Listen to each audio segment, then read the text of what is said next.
Chapter 5. I snapped my eyes open.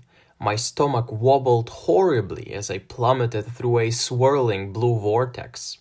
It felt exactly like being sucked backwards through a jet engine. Just to add an extra layer of absurdity to my near-death experience, a glowing green text box literally hovered at my shoulder height, pulsing in the dark.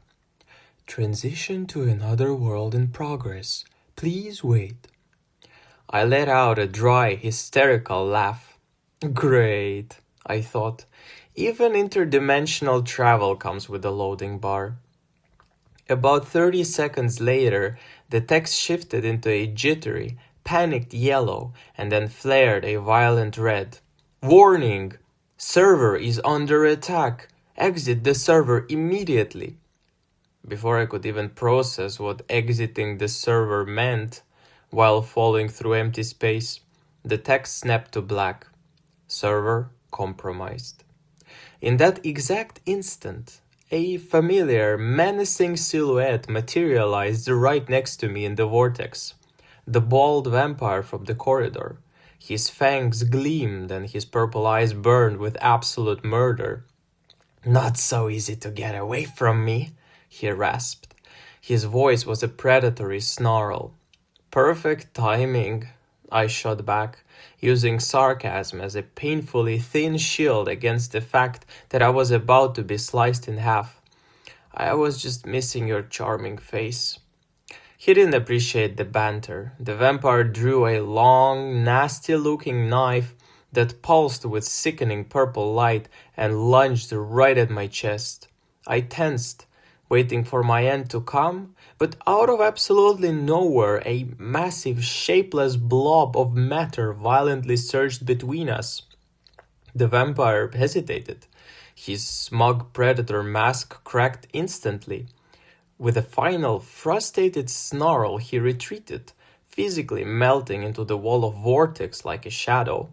The blob turned a swirling tendril towards me. Its form was mesmerizing, chaotic mess. Rainbow bursts fading into dark voids, then igniting back into vivid, neon shades drifting like liquid in zero gravity. Life's a curious thing, isn't it? The blob intoned. Its voice was incredibly deep and smooth, like velvet. Are you serious? I snapped. My adrenaline completely fried my tolerance filter. Is everyone here a philosopher? I am a guide, the blob gurgled, letting out a noise that sounded like a laugh. A tip from me, don't let the dark overshadow the light. Before I could ask what that fortune cookie nonsense was supposed to mean, the floor beneath me started to ripple like a disturbed lake. The liquid marble rose in waves, splashing gray droplets onto my jeans and sweater. Panic clawed its way back up my throat as I sank into the pearly tide. The ceiling closed rapidly. I sucked in a desperate breath and dove. When I looked down next, I was falling again. The freezing wind howled deafeningly past my ears.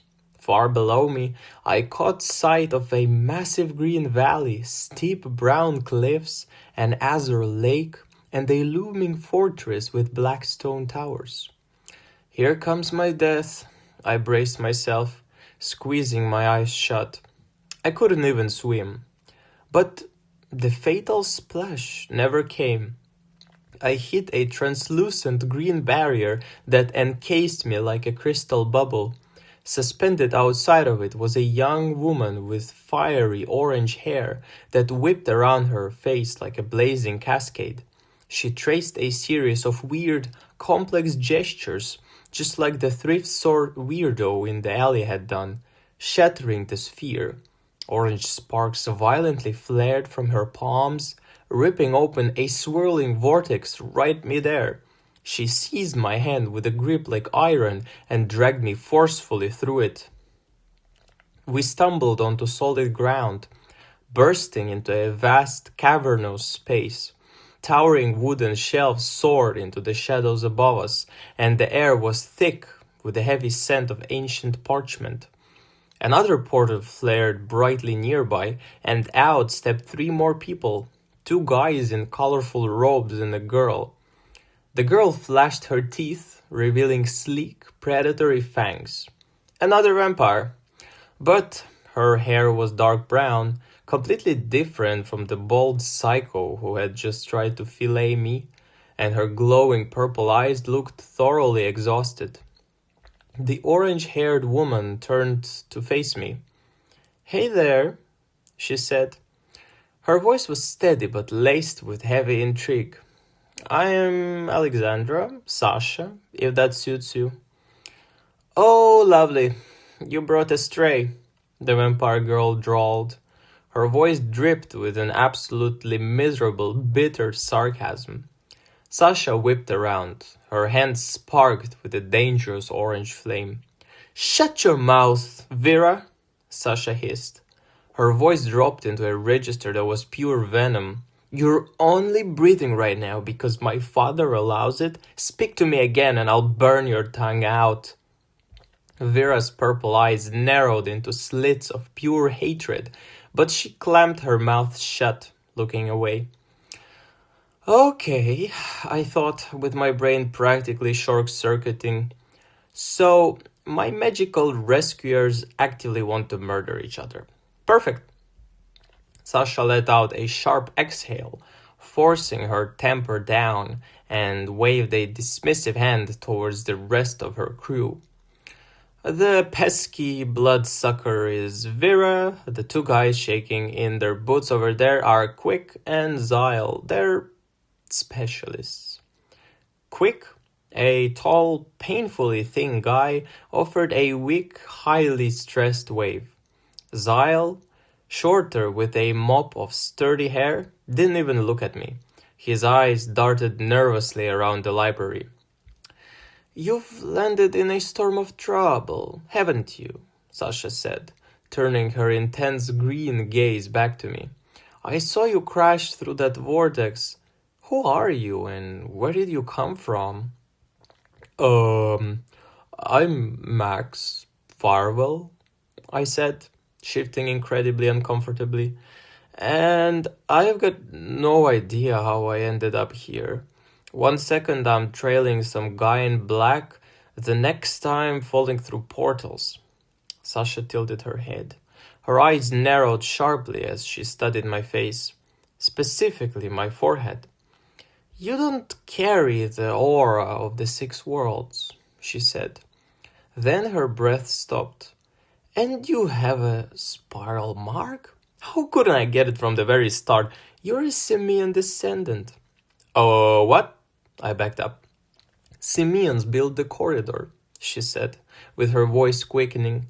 "That's why the portals are reacting to you. That's why you're here."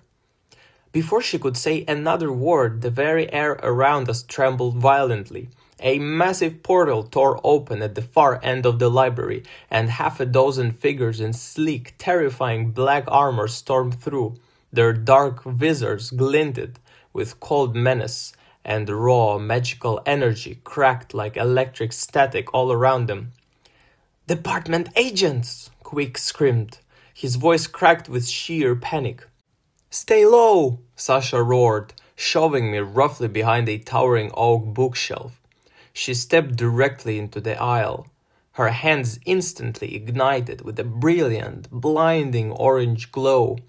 The library exploded into absolute chaos. Sasha thrust her palms forward, unleashing a roaring wave of orange flame that twisted into the shape of a dragon's maw. Its jaws clamped completely down on the lead agent, melting his black armor into a bubbling puddle of molten metal. "Move!" Sasha shouted.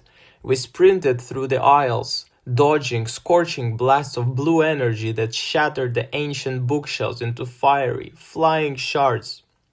"So, this is your plan?" I yelled over the deafening noise, ducking as a heavy book whizzed past my head. Improvising, Sasha shouted back, throwing a gust of orange wind to shatter a glowing net hurled by another agent. Why are they shooting at me? I demanded. My lungs burned as we sprinted towards a hidden passage at the back of the library. They're the department, the interdimensional cops for the 6 worlds. Sasha screamed over the sound of exploding timber. Your Simeon mark means you're tied to the Simeon stone, the artifact that stabilizes the corridor. They think you're a threat to their control. I don't have the magic rock, I yelled. You're an anomaly, Max. You can rewrite the rules, she insisted. Before we could reach the heavy wooden door of the passage, a catastrophic blast of pure blue energy tore through the ceiling above us. Look out! Vera shrieked. A massive 2-story bookshelf groaned. Its structural supports were completely vaporized by the department's fire. It tipped forward, and an avalanche of heavy oak and ancient paper crashed down directly between me, Sasha, and the 2 specialists covering our flank. The sound of the impact was deafening. Dust and splinters exploded into the air, completely blinding me. Quick! Zyle! Sasha screamed. Her voice cracked with raw panic. Through the thick, choking smoke, I saw the horrific truth. The entire aisle had collapsed. There was no way through the wreckage, and the blue glow of department blasters was already illuminating the smoke from the other side. They were cut off. Sasha, we have to go, Vera yelled, grabbing the back of Sasha's cloak and physically dragging her towards the hidden passage. No, we can't leave them, Sasha fought back as tears streaked through the soot on her face. Her hands sparkled with fire to burn away the wood. They're gone, fire girl, Vera snarled, her fangs bared in a desperate grimace. If we stay, they get the kid and we all die. Move! Another blast of fire slammed into the rubble, forcing us through the doorway. Sasha slammed the heavy iron door shut behind us, echoing in the dark, cramped passage. She leaned her forehead against the cold iron, her shoulders shaken with a silent, furious sob. I stood there, covered in dust. My ears were ringing, completely paralyzed by the sheer speed of the slaughter. Sasha didn't give herself time to break. She wiped her face, and her eyes turned into hard, emerald stones. She grabbed my wrist with a bruising grip. Hold your breath, she ordered, with her voice completely dead. Before I could even complain, the narrow stone passage dissolved entirely in a blinding flash of orange light.